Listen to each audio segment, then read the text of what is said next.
time up. Deep right field.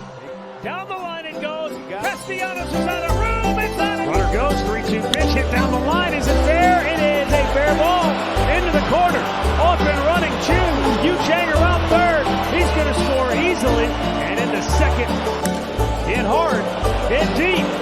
Up and out. Goes Amed Rosario.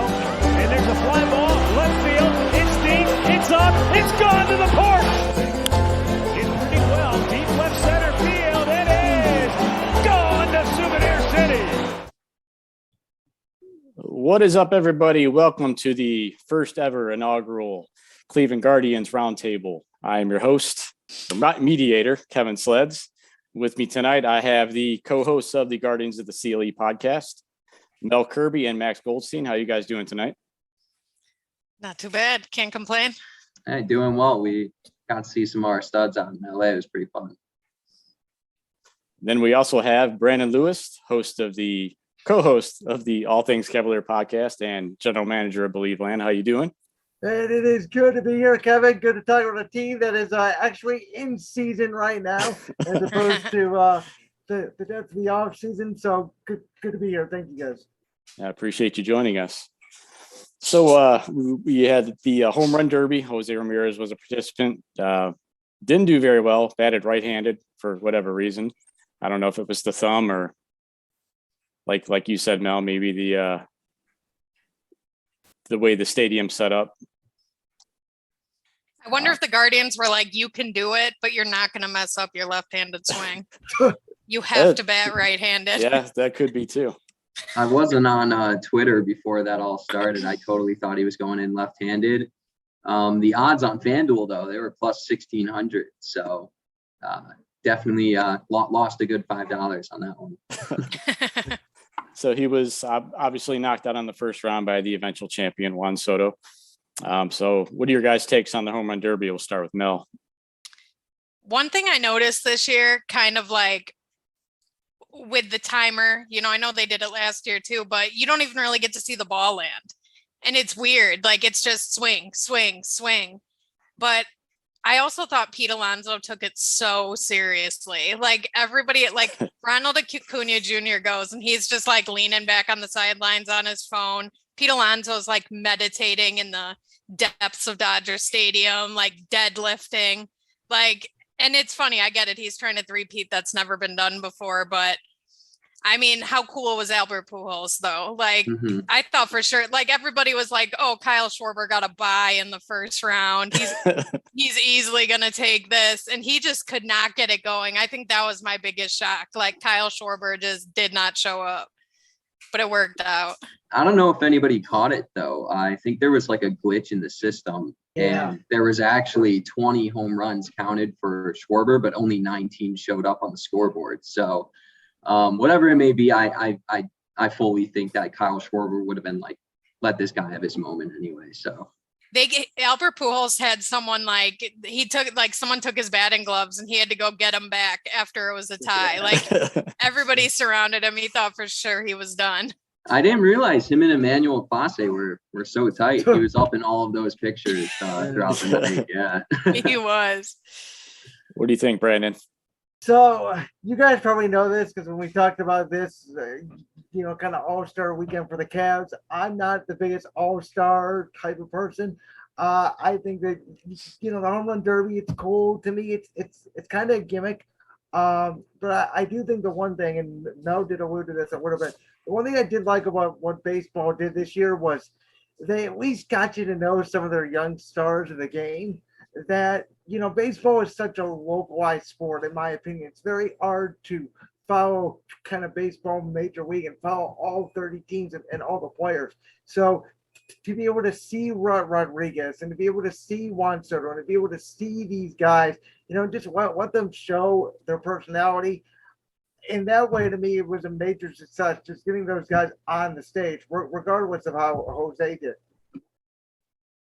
I agree. And it was cool to see Pujols in there and then to see him advance one round. We ran a pool at work and we drew names out of the hat and I drew Pujols. So gave my $10 donation. But all the AL teams need to be watching out for Julio Rodriguez over the Oh yeah, over the next couple of years. I mean, once you hit that, what was it, like 30 home runs in the first 32. round? Yeah. 30 plus home runs in the first round. I was like, okay, so they're going with the lighter balls today. But then everybody else sort of was just throwing up, the numbers in the teens. I was like, wow, this kid's really got some pop. I thought he was going to be gassed after round one. I'm like, oh, this kid don't know how to do this. Like he gave it his all in round one, but he had to because he went first, so it worked out. But Mariners fans don't deserve him. They were all calling him a bust in April. They wanted him sent back down. They said he's a 4A player at 21. I think he hit 81 total. Wow. For the night. Yeah, he's the next kind of guy in the MLB for sure. Yeah, I think kind of the biggest, most underrated thing about the Derby to me, a lot of people really to me don't talk about this a lot, but most of the time it's not, obviously it's mostly about the hitter, but it's about the guy throwing to you too. Constantly that pressure of putting the ball in the perfect spot. And, once guys get hot, sometimes, it doesn't matter where you throw the ball, but I think most of the time, like you saw, Rodriguez's pitches, Soto's, most of the guys that did well in that stadium, most of the pitches were up. And I think once they finally got into that rhythm, it was a very streaky Derby. It was a lot of, this guy's not going to make it. And then boom, he'd pop off like 10 homers in a minute. What was up with Acuna's guy? He was throwing him cutters just over and over again. I'm like, he's got Mariano Rivera on the mound. Yeah, for anybody who caught it, Acuna was not in a good mood after his round. No. He didn't even go, shake his pitcher's hand, which was he screwed him. Yeah. Well, whatever. You're doing. being invited to Los Angeles to be in one of the premier events. You don't have to win it. Everybody's watching you anyway. So I don't know. If I were in it personally, I think I'd just be having a good time. I think Corey Seager was having a good time. His dad was pitching to him. Yeah. What seemed to be every 7 seconds the ball was crossing the plate, but at the same time, that's a guy that just didn't care. He was like, all right, I'm here, let's do it. Well, he's like, I lost before he ever stepped up to the plate. Yeah, because you're going up against guys like Juan Soto and Pete Alonso, Schwarber, and you're like Corey Seager or Jose Ramirez. You're like, okay, let's just have a good time. All right. So before we get into the actual All-Star game, what did you guys think of the players being mic'd up? I thought that was really cool. I think I became a big Alek Manoah fan because he was pretty awesome. Trevino too. He's hilarious. I had no idea that dude was that funny. I'm like, dang, I hate that he plays for the Yankees, but I like this dude. I love it. I think they should do it in regular season games and postseason baseball. Give me Josh Naylor mic'd up. Yeah. I was a little confused though how the hitter wasn't able to hear Trevino talking to Nestor while they were communicating there. So I mean, if they can actually get that done throughout the season, that'd be pretty cool to look back, at all those clips. Yeah, I think it's something that again, as we talk about here, almost every time you talk about baseball, it is marketing your stars, right? It is being more personal and getting those guys' names out there. I think it's in the baseball because it is a slower paced sport than the other major sports. I think it is an opportunity to get fans more engaged. And I will tell you, watching the All-Star games purposely because of them being mic'd up is one of the reasons why I watch, and probably one of the reasons why a lot of other people watch the game, because if they're not mic'd up, essentially you're just watching another game just with the best players in the world, grant you, but it's still baseball. And at times, even as we saw last night, the game, in my opinion, dragged a little bit. I know we'll get to that in a second, but yeah, I think it's a great thing, and I hope that they can keep it moving forward. Yeah, I saw somebody tweet today that that's it. We need Andre not mic'd up with the players for at least the first couple innings, and Dre liked it, so that would be cool. That'd be awesome. Oh, why not? He gets the raw stuff down there. Yeah. So He's as far heard things that aren't allowed to be on TV. Exactly. As far as the game goes, our Guardians performed pretty well. I know Jimenez was a little rough at the plate, but he made a couple of very nice defensive plays. Jose had a couple hits, and my God, Clase. And 9 out of 10 strikes, striking out the side on the ninth, 100 plus mile per hour cutters. that guy's just sick. It was the only pitch he threw, by the way. Yeah, they were all Yeah. cutters. Yeah. They I couldn't was touch him. nervous. I was nervous they were going to bring Romano in, like let him just like get his little appearance. I'm like, no, give our Yeah. guy the save. Give Yeah. him the whole ninth. He said even before he left, he's like, I want to be on the mound in the bottom of the ninth. I want to Yep. get the save and I want to strike out the side. And he literally delivered like one pitch Incredible. away. He literally did that against All-Stars. Like Yep. that is the Yep. National League All-Stars. Yeah, it was like the bottom of the bench, but they still made it to the All-Star game. Like that put that put the league on notice. Like, all right, these Guardians are coming. Like they may not get it this year, but they're coming. And They got this guy locked up for cheat. And I know it's still just an all-star game, but the fact that Clase was able to get the closing spot to me matters. There's an old adage in baseball: don't let your closer not close the game. Don't bring him into the closing situation. It may mess his head up if there is a close game or a tie game in situations. And I think that stuff does matter, especially because the baseball All-Star week is so short. It's only a couple of days and they get right back out to play on Friday. So I think overall, all of our guys performed well. Nobody got hurt is the important thing. And now everybody can move on and be happy when we move on to the second half of the season. Real quick on that note, Brandon, you said like, nobody, was really trying to get hurt out there. Jose Ramirez hit a single in that game that easily during the regular season would have been stretched for a double. Yeah. And, that on top of him batting righty in the home run derby, right. It's just showing that, he's there because he was invited, selected. He's going to get his job done, but the regular season is what matters. So what did you guys think of the game overall? And wasn't obviously much scoring, 3-2 final score, had the home runs by Stanton and Buxton that clinched it for the AL. But what did you think as a whole of the game? I mean, it was a snooze fest as far as the on the plate. I mean, they need to do like the pitchers are just dominating the hitters in these games. Yep. I mean, the National League was 0 for their last 20 before I think Austin Riley got a single for him in the 8th, but they didn't have a hit since the first inning. They were just getting mowed down. And even the American League, I mean, Jose was the only guy with 2 hits. Like the pitchers just really dominated this game. And I know that's cool to see too, that the league's got these young and, up and coming pitchers, but people want to see offense. People want to see home runs. They want to see activity on the bases. And I mean, if it weren't for the players being mic'd up, like this game would have went way too long and people would not have watched all the way through. So they did it right, like trying to spice it up, like almost anticipating that it might be that way. But I mean, if Stanton didn't play for the Yankees, I don't think he would have got. I mean, I know he hit the two-run homer, but like Buxton hit the technical game-winning home run. Yeah. And I mean, hey, Jose got on base to even make it possible for Stanton to hit a 2-run homer. And I mean, Clase 1 pitch away from an immaculate inning. So I think there were other people, who should have been in that conversation. But I mean, obviously, like Fox made it a foregone conclusion that it'd be Stanton. I kind of just feel like all-star games, Pro Bowls, the NBA all-star game, NHL, really any major league sport, the all-star games are usually like a snooze fest, right? Like nobody watches the Pro Bowl anymore.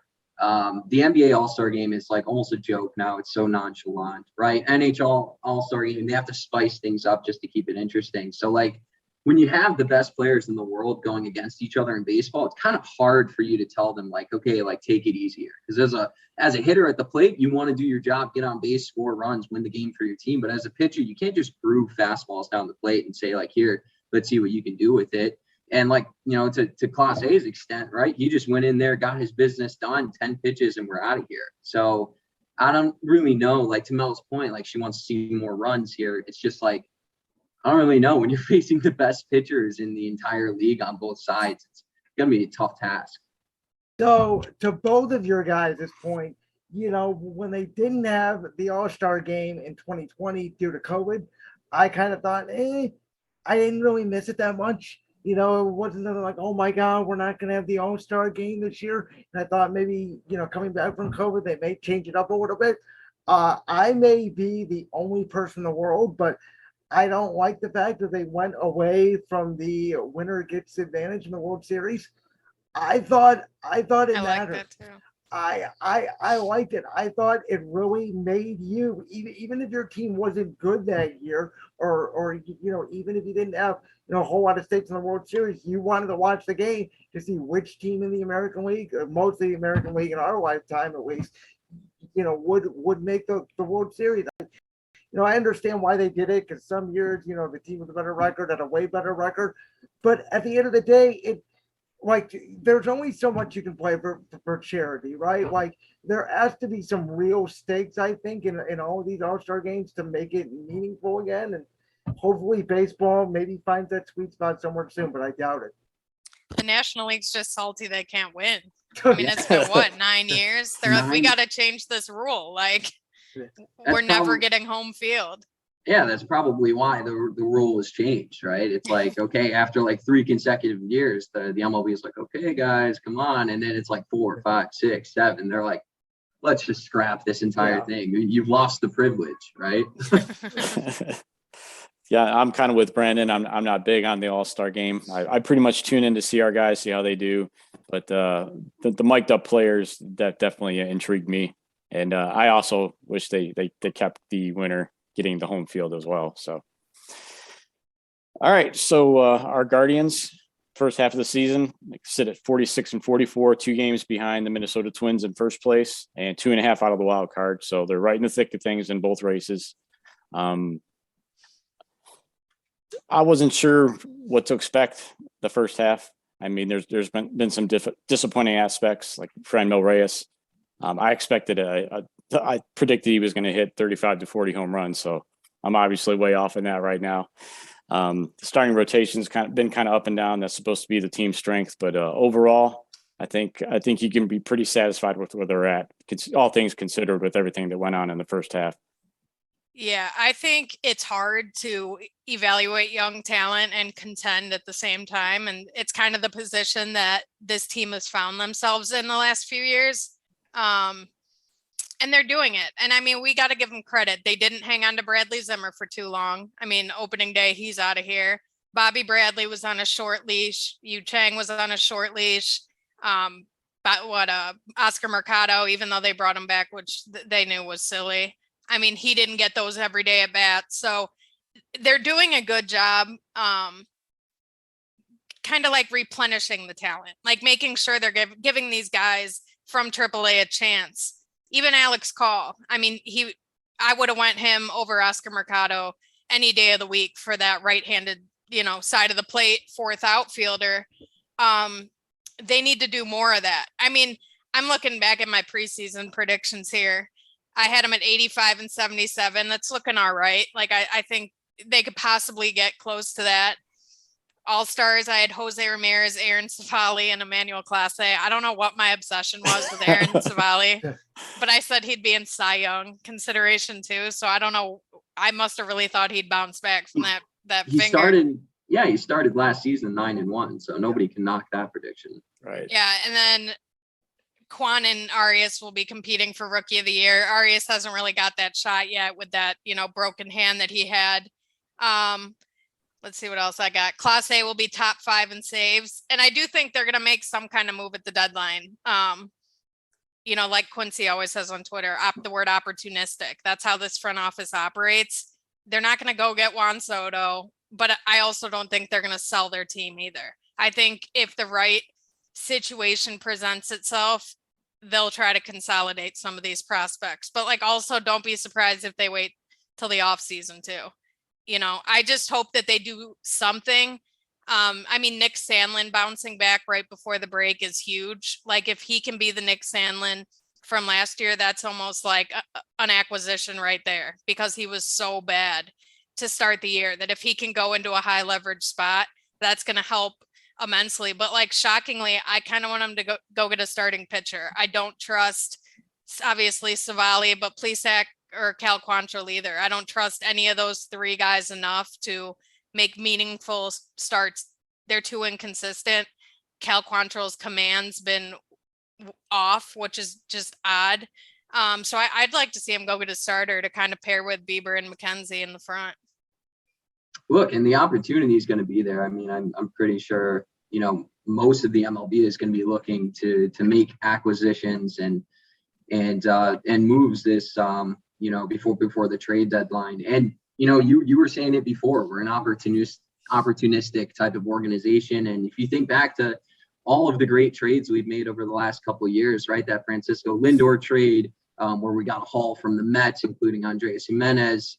We traded Corey Kluber, and I believe that's where we got Emmanuel Clase from. So, Yeah, I mean, that's a steal right there. Corey Kluber. And then think about the Mike Clevenger Padres trade as well. I mean, that one was just stacked. And I mean, we bring in an entire haul from, of prospects, of starters, of guys who are, ready to be major league players. And, I'm just so excited to see what, Chris Antonetti has in store for us over the next couple of weeks. So, as you guys can probably figure out, I never know how to read this Indians/Guardians team. When they start out bad, I'm like, okay, that's it. It's not going to be their year. We'll see what happens. Then they get really hot, and I'm like, okay, this is the year. And then they lose 5 in a row, and they are so up and down. But this team, the fact that they are 2 games above 500 at this point in the season, to me, is a huge win.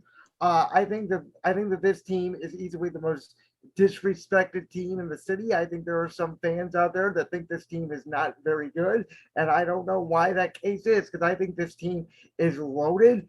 I think that they have a lot of options. I'm very excited for the second half of the season. I'm very excited to see how these guys play.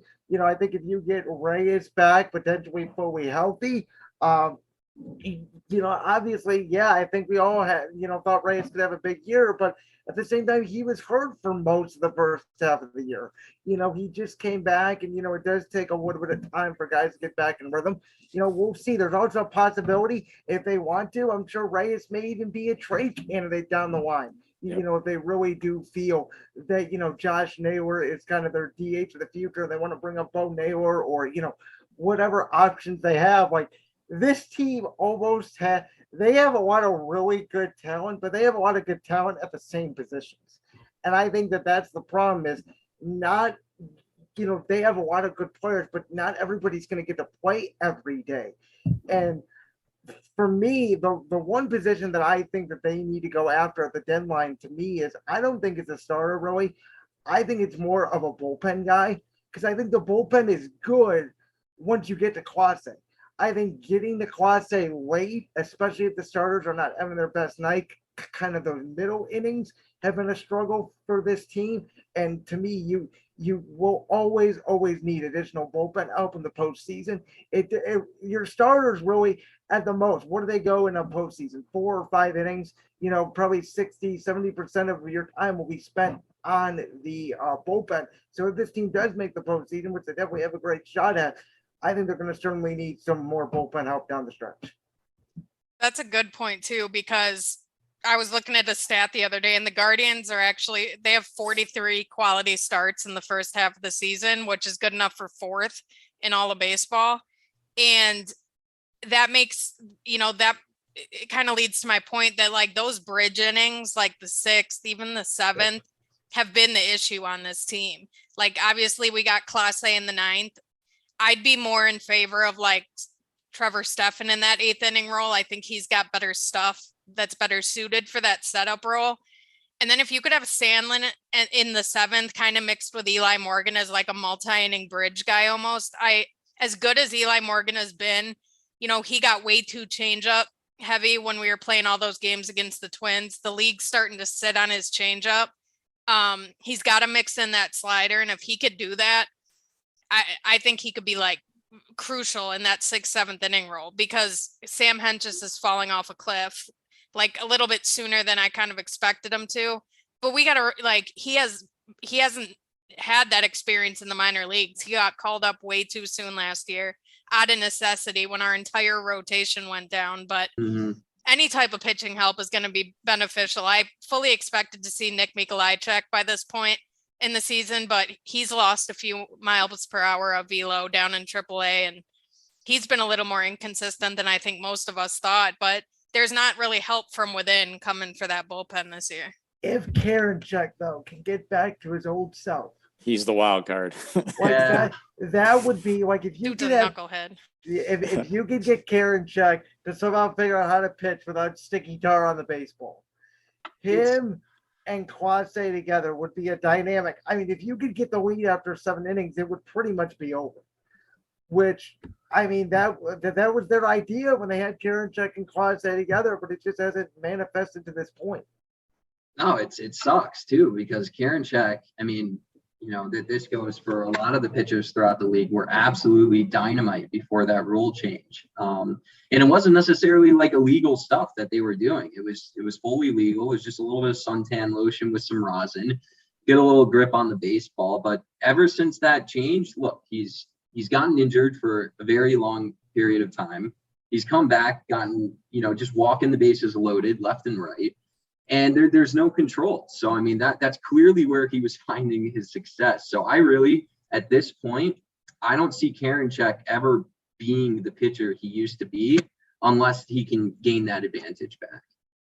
Kevin, speaking of the bullpen, what do you think about Cody Morris in the second half? You think he'll play any role? I hope so. I love Cody Morris. I think he can be a big asset in the bullpen. But he's really the only guy you can look at with the opportunity to help from within. I know maybe Carlos Vargas down the road, but he just came back from the long sideline being with that Tommy John surgery. So, you know, he's probably another year or two away. But they are both on the 40 too, which helps. Like Mikolajczyk's not. So even if he were to get it together, that'd be, you know, you'd have to make a 40-man move for that, which usually before the deadline, they like to keep those 40-man spots flexible. Right. Yeah, I think Morris is a guy that a lot of people kind of forgot about, but he's got a good arm.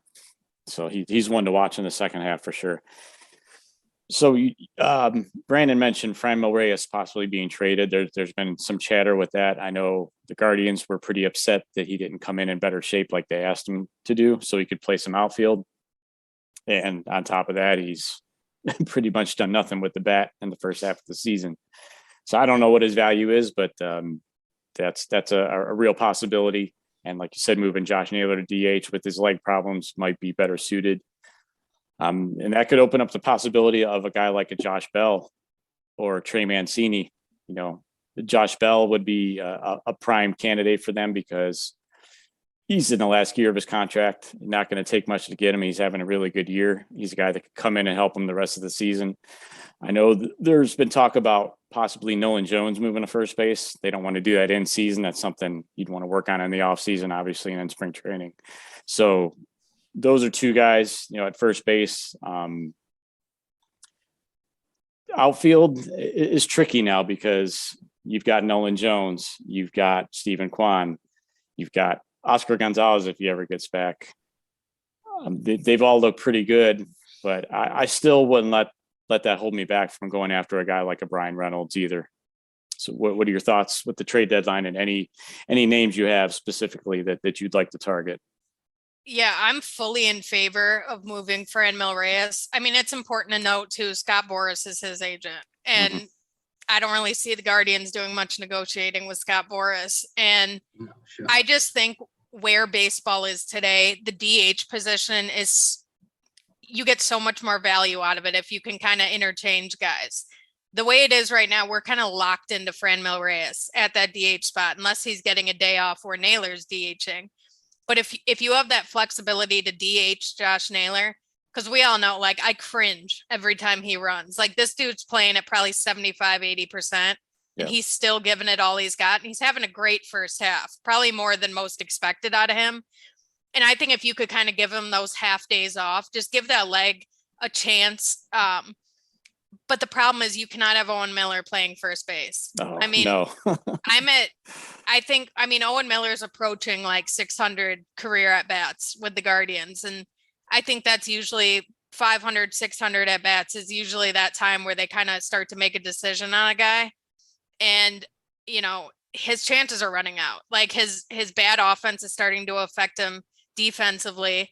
And I've been calling for Josh Bell or Trey Mancini, and Trey Mancini too, because he can play a little bit of right field too, which we know this team loves, like those flexible guys. Like that's why Ernie Clement is still on this roster. Like Tito loves players like that who can just kind of play all over the place and they're gritty. But the thing is, I don't know if Baltimore is going to be sellers anymore. They're right in the wild card mix too. Nope. And they might just be so excited that they're even, at above 500 that they're going to start buying. They might hold on to them. But yeah, Josh Bell, he's a perfect candidate if they're going to go offense, because like you said, we got this logjam in the outfield now that I don't think any of us expected to have. I wasn't sure what to expect from Stephen Kwan when he came up, but he's found a home in that leadoff spot. And, jury's still out on Oscar Gonzalez. I would think that's something I'm looking for in the second half, is kind of like who's going to emerge out of Nolan Jones, Oscar Gonzalez. What's that right field spot gonna look like? The fact that they DFA'd Mercado again and brought Alex Call up tells me it's probably going to be a while before we see Oscar Gonzalez, which kind of sucks. But that first base, it's something that whenever I'm talking about what moves this team could make, it keeps popping up in my head, because I cannot watch Owen Miller at first anymore. He's not a major league first baseman. No. And to one of your points, Mel, where we keep thinking about first base, possibly a reliever.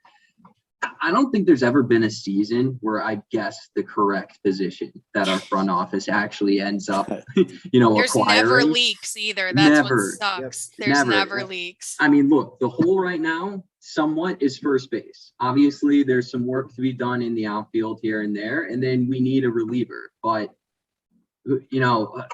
They'll go get a third baseman or something. Right, exactly. They pull the rabbit out of the hat with, whether it be prospects or guys that are major league ready. And that goes to like the Franmil Reyes point. Like, I would absolutely be okay shipping him off for a guy like Josh Bell, even if he's like, somewhat of like a filler. It could be that Franmil Reyes isn't having like a hot year, and that there is absolutely a chance that he can gain that momentum back and become a dominant DH again within the league. But if it's just like a constant jam once you get up to that 4, 5, 6 spot in our lineup, wherever Franmil is going to be batting on that specific day, it's just something's got to change. And Josh Naylor right now isn't exactly healthy enough to play both roles. Yeah, I agree with pretty much everything that you guys have said. With Franmil, I'm not going to lose sleep. If he's on the team, I'm not going to lose sleep. If he's not off the team, we're just going to see where the cards fall there. But there's been another guy that I've seen in the rumors who could potentially be traded. And I think right now I'm not really in favor of it, but Ahmed Rosario potentially also could be on the move from what I've seen. If they potentially maybe want to move Jimenez to short, I don't know. I'm not in favor of it. I think at least for the end of this year, Ahmed provides really good value at that shortstop position. I really like him since we got him over for the Francisco Lindor, trade. I think he just provides great constant at bats. And I'm not sure, but he's at least been another guy that I've seen potentially in some trade talks. Yeah, that's my guy. I don't want to get shipped off anywhere. Mel and I have had our conversations. Early on, it wasn't looking so great on my end, but he's picked it up. He's full of energy. I think him and Jimenez have some sort of chemistry coming from the Mets together, playing together for a little bit. But if he can continue this offense, the defense is going to come, right? I mean, when you take a guy like Francisco Lindor, ship him off, you can't expect to get the same sort of defensive quality from a guy like that. So on my end, if he keeps it up at the plate, I think that shortstop position is his. I'm still fully on the Wilson Contreras Ian Happ trade bandwagon too. Let me add, I think it fits perfectly with, like, Sean Murphy's got too much control that's going to block Bo Naylor, but yeah. I'm kind of off of that. But I mean, Wilson Contreras he's a rental, but you get Ian Happ in the deal too. Mm-hmm. You get an extra year there. And I mean, yeah, he doesn't provide a ton of power, but he could stabilize that lineup. I mean, he's a veteran. He can play all the outfield spots. And I don't think but the thing is, Carter Hawkins going to know exactly who he wants. So that could either be a good thing or a bad thing. Like, he's going to know if you're trying to bamboozle him. I'm sure he's got his guys he's going to ask for, but how perfect would that be? Like, we got Bo Naylor in 23. Like, all right, Contreras, come in, why not go for it? The Central is literally wide open. You have to consolidate prospects anyways. And, Miles Straw is starting to pick it up, which is a good thing, but he's always going to be a question mark offensively. That's why he used to be a fourth outfielder in Houston. if you could get offense out of that catching position and kind of move Austin Hedges to like a part-time, even a late inning defensive replacement, type of situation, I think that's going to make such a huge difference in this lineup. And like Wilson Contreras, as we know, and from 2016, he's got playoff experience. He's not awful defensively. I mean, his framing metrics aren't great. But I think it's a trade that makes almost too much sense for this team right now. Like, I get wanting to evaluate all this young talent, but my thing is like, who cares if you didn't expect to contend this year? Like the truth is you're right in the mix, and not just in the Central either. You're only 2.5 out of a wild card too. Although I think their best shot is winning the Central. I mean, you got to be opportunistic. You got to go out, and the worst thing they can do is do nothing. Like, do something, because the Twins and White Sox have shown they're not going to be afraid to make moves in the next couple weeks. I do think this stretch, though, of like right after the All-Star break is going to tell all. Because I think they got the White Sox. They got Tampa Bay, maybe Boston as well. I know Tampa Bay's in there. They got like a really hard stretch here at the end of July. And so I think kind of like last year in a way. Obviously we were into the All-Star break, and then right after the All-Star break, or maybe right before, I think Houston swept us in Cleveland, and it kind of was just, a free fall from there. I think it's going to be kind of the same situation where, like, if they can be around 500 near that trade deadline, that's where things are going to start moving, because we've seen it in baseball. Yeah, and I mean, we've seen it in baseball. We've seen the Nationals be under 500, I believe, at the trade deadline and win the World Series. We saw what the Braves did last year, so it can be done. Often in baseball, it's not the best team usually that wins the World Series, the best team that gets hot at the end of the year. Yep. You got to get hot at the right time. You said it right there. That's what it's about. It's such a long season. It's just like when you could be in first place in April, you could win 15 straight games and it won't matter if you go cold. That's kind of like why I'm kind of worried for teams like Baltimore and Seattle, right? Seattle's riding a 14-game winning streak. The Orioles have won like 12 out of their last 14 games or something like that. They're on a crazy tear, but these guys are getting hot right in the middle of the year, right? If they can continue, they're legitimate contenders in the AL, right? But if you're getting hot now, it doesn't mean anything for what's to come in September. So nobody knows it better than us, right? 22-game win streak in 2017. Yes, sir. Yeah. That was our best team too. Oh, it was so disappointing. Yeah. Mel, I do like the Hap Contreras deal. I mean, you kind of kill two birds with one stone, and you won't have to break the bank to do it. Absolutely. And he was an all-star. I mean, they were both all-stars. People think Ian Happ's just like a throw-in type of dude. Like, right. He's quite the addition too. That'd be a powerful duo at catcher as well. I mean, if you can, run Hedges out there and Contreras, split time between them. I mean, Contreras is no sorry player behind the plate, right? I fully, I'm confident in his defensive abilities, but when you bring that bat to the plate and see what that has to offer, I mean, this lineup can shape up pretty well very soon. Yeah, I mean, the hope is obviously, once you get through kind of that 1 through 4 spot in our lineup, it's not a breeze for the pitcher. Because as much as we love, Edges defensively, his bat is just not it. So they can upgrade a catcher. Now most catchers nowadays they don't hit that well anyways. Kind of a bonus now. I think if your catcher can really hit for average and power. But yeah, I agree with what all you guys are saying. I think any move, unless they decide for some reason to completely sell the farm, which I don't think that they will do. I think any move we've seen, usually what they do is they will get guys that will impact not only now, but in the future as well. And I expect that to happen this upcoming trade deadline. So before we get off the trade talk, there's the one hot name out there. I know it's probably not going to happen, but it's been fun to talk about. A lot of people are throwing out trade scenarios and what it may take. It's going to take a massive haul, but what's the thoughts on Juan Soto? I mean, I've honestly heard really good arguments from both sides for this. And we all know that the Guardians are probably one of about 4 teams who have the prospects to make a deal happen. Even the major league talent, But the problem is they're going to come for guys like Stephen Kwan. They're not going to take like Owen Miller and consider that like the major league centerpiece of this deal. And I know it's like a Cleveland scared way of thinking, but it's like, if you get through 2024 and you don't win a World Series and Soto walks, like you're probably screwed.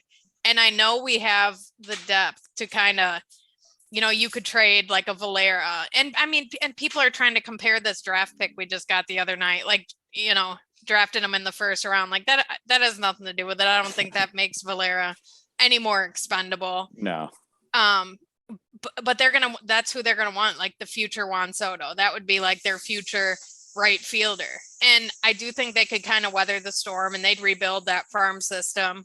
But I don't think they're a Juan Soto away from a World Series. And I think if you're trading guys like Daniel Espino and Gavin Williams, who are you going to put up front when Shane Bieber walks? Like Logan T. Allen's great. Like Hunter Gaddis is cool. Tanner Beebe, but like they're, you know, mid to back end guys. None of them are ones and twos like Espino and Williams are. And that's what would kind of crush me the most there. Yeah, Mel, I think you nailed it right on the head. I have no worries as to, you know, how much damage we would have to take in a trade like that. I just, at the end of the road, like, you know, I just don't see it being worth it. Like you said, we're not a Juan Soto away from a World Series. And, you know, a couple of years down the line, he's gone, right? I believe Scott Boras is also his agent as well. So, like, you know, there's no way, if we couldn't sign Francisco Lindor, there's no way we're going to be able to sign Juan Soto for a price that he would like. And to give up that many prospects for their asking price, wherever Juan Soto ends up, I think whoever like the Nationals are going to be fleecing whichever team they trade him off to, because it's going to be an absolute ball. Yeah, I think it comes down to this, right? Baseball is not the sport where, you know, one star can make you a championship contender overnight.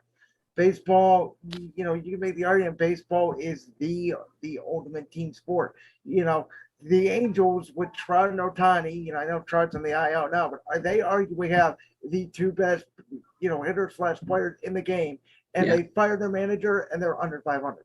So it just goes to show you that. And I agree again, like you guys have been saying, I don't think it's worth selling on every single, you know, probably great prospect that you're going to have for 2 years. And you're still going to have to go through, you know, almost the entire American League East, more than likely to even get to the World Series, and Houston as well, let alone of what's on the other side of the National League with the Dodgers and some of these other teams that will still be more loaded than you just because of the economics of baseball.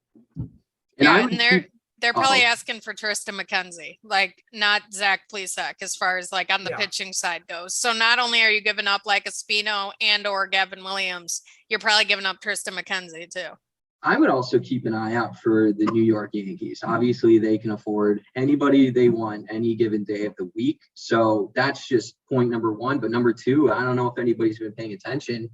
This could just all be smoke and mirrors, right? But there's been a lot of talk about Aaron Judge not being, you know, a Yankee by the end of the season, by the start of next season. So that would just be a quick fill-in right there. And, you know, that they're no shy, you know, favor away from signing a fat check.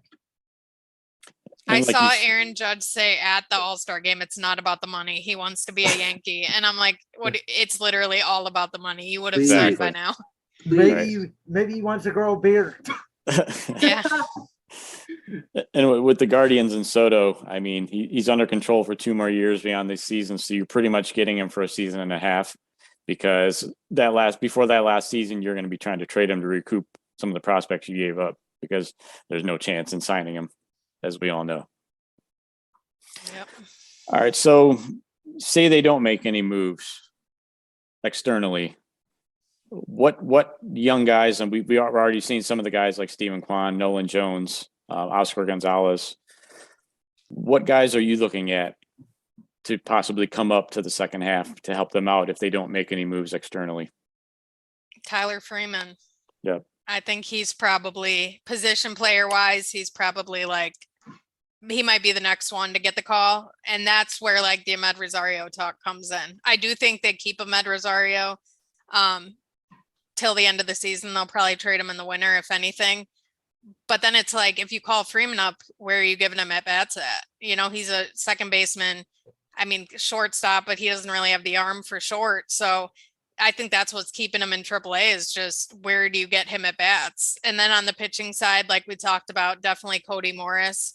I don't know if like a Peyton Battenfield would ever get a look, like, all the double headers we still got coming up, but he's a guy I'm kind of interested in, even though he's not on the 40 yet. And honestly, I am not opposed to giving Bo Naylor a taste of Major League Baseball in late August, September. He's got to be added to the 40-man roster anyways this offseason.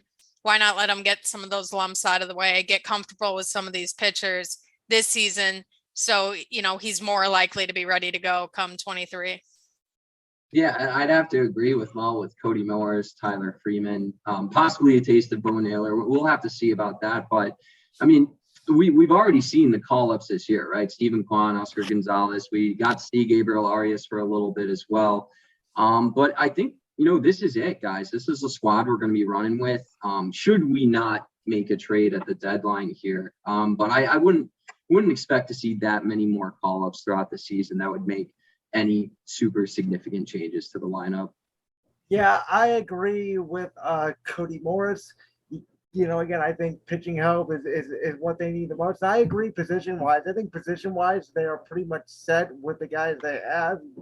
If they don't make any moves, I think we would all love to see Bo Naylor come up and play catch or whatever, but I don't see it happening unless there's some sort of injury late in the season. So yeah, Max, I think I mostly agree with you. I think this is kind of the squad that they are going to roll with, and I think that they're going to finally, and they're starting to do it this year, and they're going to finally give guys actually time to get actual bats and see if they can actually play instead of platooning guys in and out every day. Nobody really knowing their role, and so they're actually finding out about these guys so they can make a I guess conscientious decision when they decide who they want to keep and who they don't. They might want to give a guy like Will Benson a look too, who's got to be added this offseason just so they don't lose him for nothing. See if he's a trade piece or if they want to hold on to him. Yeah, I don't think we'll see Bo Naylor until 2023. I think at some point you'll see Lavastida up here and Luke Mailey jettison. But you look at the outfield, in the past, people have said, we have nothing coming up through our system in the outfield. But now we've seen Stephen Kwan, we've seen Gonzalez, we've seen Nolan Jones. At AAA, you mentioned Will Benson, who's having the best season he's ever had. I mean, he was the first round pick in 2016. He's come along really slow, but he's hitting 264 and he's a career, 215 or so average guy. He's hit 16 home runs. He's cut down on his strikeouts. He's a guy that could get a look at some point. Will Brennan is having an incredible season. Yeah. Was having an incredible season at Akron and is hitting even better at AAA Columbus. And then you've got George Valera, obviously, and John Kensey Noel's been playing the outfield, and we all know about his power potential. And then Chase DeLauder, obviously, is getting a lot of hype as their first round pick. So suddenly the outfield isn't looking too bad for the future. Yeah, and that's such a welcome sight because this team hasn't really produced an outfielder since Grady Sizemore.